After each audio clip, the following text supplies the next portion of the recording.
Yan, pirituhin muna natin yung ating saging na saba. Yan, magluluto tayo ng putsero. Tapos ang kutsahin natin yung mga gulay, carrots, at saka yung patatas.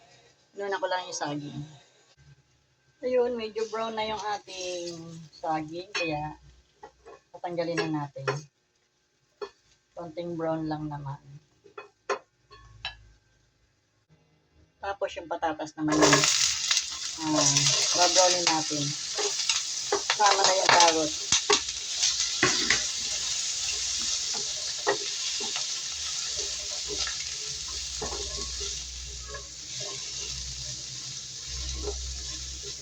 Yan. Luluto tayo ng putsero. Wala lang tayong Baguio beans. Yun lang ang kulang. Baguio beans, wala tayong Baguio beans. Kasi nga, nakakita si tatay ng saging. Sabi, gawin mo kayang putsero yan. Sabi ko, saging putsero. Buti na lang meron tayong patatas dun sa rep at saka carrots. Saka yung siling bell pepper na red. Tapos meron din tayo repolyo at pati na rin yung pechay bagyo. Isasama ko na din. Yan, unahan na natin yung bawang.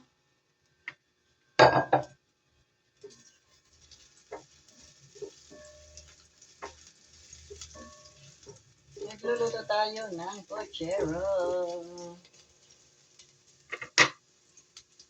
Ayan, naprito ko na nga pala to. Ito. Ayun, patata, saging, at saka carrots. Ayun, pag naaamoy nyo na yung aroma ng inyong bawang, ilagay nyo na agad yung sibuyas. Ayan, kumuha ko ng malaking sibuyas. Kahit maharlika ang sibuyas, masarap maraming sibuyas.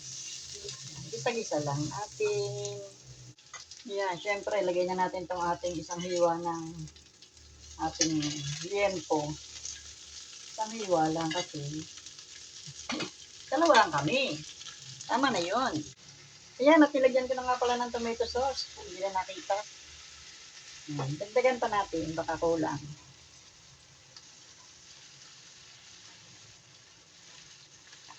Mamaya, lahat ko na kaya. Lahat na nga natin. Nagtitira pa eh. Ilahat na yan.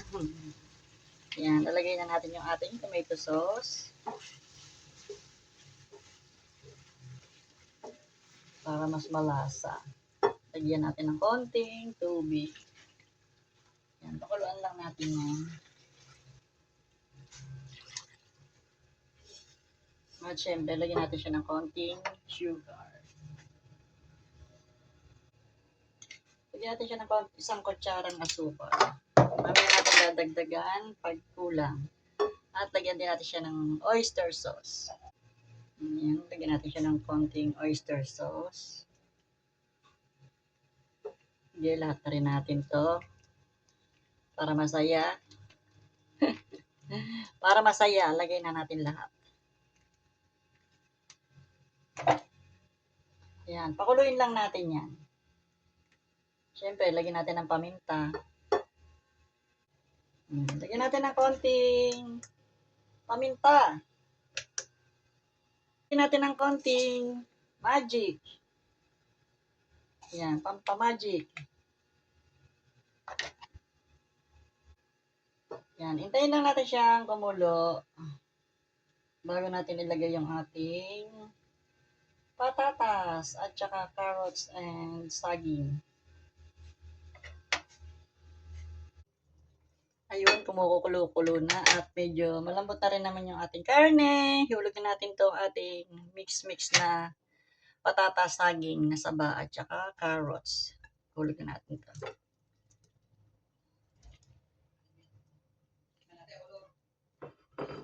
Naku, kakasya pa kaya yung aking repolyo dito. Parang hindi nakakasya yung repolyo. Mukhang ililipat ko sa malaki kong kawali ah. Ayan. Ilipat ko maya-maya sa kawali. May repolyo pa akong ilalagay. Eh, paano ko ba itong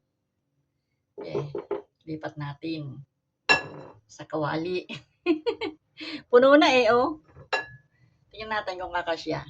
Pakukuluin ko lang muna bago ko ilagay ang repolyo. Pagka lagyan na ng repolyo, pwede na yan, luto na yan. Yun, pwede na natin lagay yung ating repolyo. Pag di siya nagkasya, tatransfer natin sa malaki. Yan, napadami yata repolyo ko. Ayan. Mas masarap kapag nalanta kasi ang repolyo, mabilis maubos. Pag nalanta naman kasi yan, konti lang yan. Kaya dinamihan ko yung repolyo.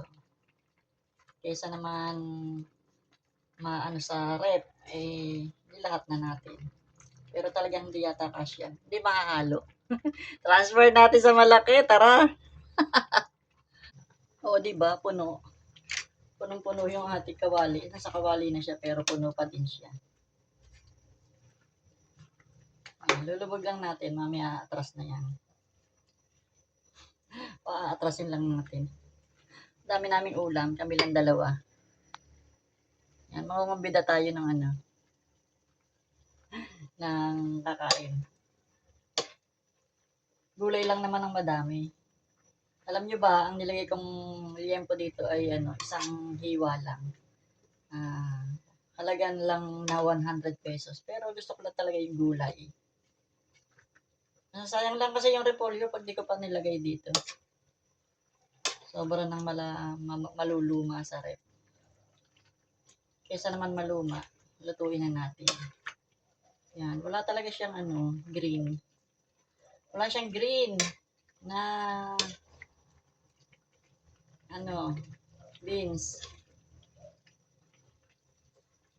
Kulang lang dito ay green, pero meron siyang red. Palagyan natin yung ating bell pepper. Nagkakulay. Nagkakulay naman. Yan, konti na lang, maluluto na yan. Konting-konti na lang, maluluto na yan.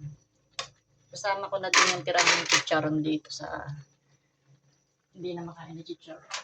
Meron tayong pork chicharon, may natira pa dito. Sasama ko na. Yan. Para mayroon siyang sinama ko na yung chicharon tatay. Mahal-mahal ang chicharon na yun, hindi naman pala masarap.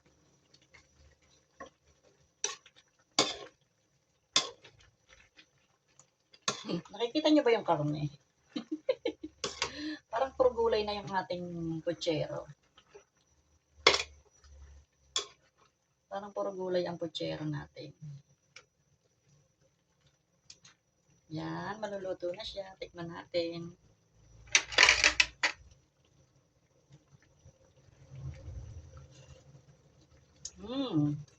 Yummy. Yummy, yummy. Dagdagan ko pa siya ng ketchup.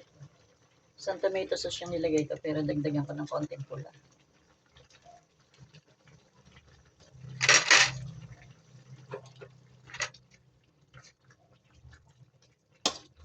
Para mapula ang sabaw.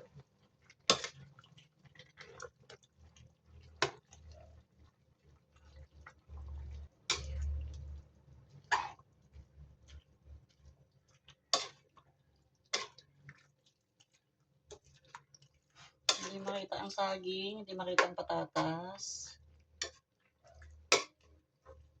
Yan ang aking version ng aking puchero. Okay na yan.